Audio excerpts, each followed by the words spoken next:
you'll enjoy this question. And this is another question.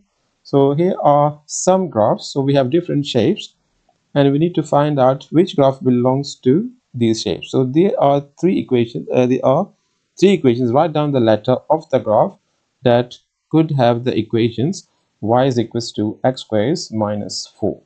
So we know that when we have y is equals to x squared minus 4, so this is x squared graph and this is going towards minus 4. So we're going to use a letter h over here. So this is letter h. And now the next one we have y is equals to minus x cubed. So this one is plus x cubed, this one is minus x cubed, okay, and this is we're looking for minus x cubed. So minus x cubed with this one, y is equals to minus x cubed. So we're going to use the letter f here, okay.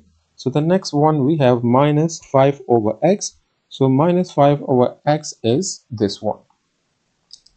So this is minus 1 over x. So this is a reciprocal negative graph. So we're going to use this function as a j.